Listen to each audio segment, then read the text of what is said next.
জামায়াতে ইসলামের সাথে বিভিন্ন দূতাবাস আর আন্তর্জাতিক সংস্থার বৈঠক এখন নিয়মিত ঘটনা।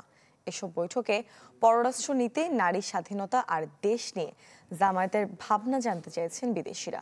দলটির নেতাদের দাবি, বিদেশিদের ভাবনায় পরিবর্তন এসেছে। আর আন্তর্জাতিক বিশ্লেষকরা বলছেন, সব দলের সাথে কথা বলে ভবিষ্যৎ রাজনীতির গতিপথ বোঝার চেষ্টা করছে বিভিন্ন দেশের প্রতিনিধিরা। রমিজ হুসাইনের রিপোর্ট। বিগত বছরগুলোতে খারাপ সময় পার করে আসা বাংলাদেশ জামাত ইসলামের অবস্থার পরিবর্তন ঘটে গণঅভ্যুত্থান পরবর্তী সময়ে। দীর্ঘদিন জোট সঙ্গীদের থেকে বের হয়ে রাজনীতি সমীকরণে নিজেদের অবস্থান সুসংহত করে যাচ্ছে দলটি। ডাকসু ও জাকসু ভোটে ছাত্র শিবিরের বড় জয়ের পর এবার চোখ সংসদ নির্বাচনে। এ লক্ষ্যে বেড়েছে কূটনৈতিক তৎপরতাও। পূর্ব থেকে পশ্চিম গেল মাসগুলোতে অন্তত ৩৪টি দেশের রাষ্ট্রদূত, কূটনীতিক ও ৭০টি আন্তর্জাতিক সংস্থার প্রতিনিধিদের সাথে বৈঠক করেছে জামাত ইসলামীর শীর্ষ নেতৃত্ব, যেখানে আগামী নির্বাচন, মানবাধিকার, পররাষ্ট্রসহ বেশ কিছু বিষয়ে কথা হয়েছে দুপক্ষের।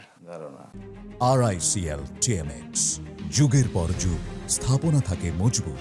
আগে শুনেছে একরকম নেগেটিভলি, এখন পজিটিভ ধারণা যখন পায়। জামাতের এই শীর্ষ নেতার দাবি, এসব বৈঠকে জামাত সম্পর্কে ভ্রান্ত ধারণা পাল্টেছে বিদেশিদের। আমার সিদ্ধান্ত নেওয়ার ক্ষমতা যদি আমার না থাকে, সেটা অন্য জায়গা থেকে ঠিক করে দেওয়া হয় বা নিয়ন্ত্রণ করা হয়, তাহলে আমার সরেন্ডি থাকলো না। আমাদের দেশের স্বার্থ বজায় রেখে যাতে তাদের সাথে আমাদের একটা সমতার সম্পর্ক হয়।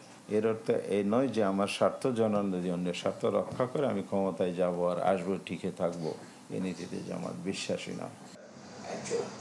আন্তর্জাতিক এই সম্পর্ক বিশ্লেষক বলছেন, ক্ষমতা বা বিরোধী দল যেখানে থাকুক, দল হিসাবে জামাতকে বোঝার চেষ্টা করছে বিদেশিরা।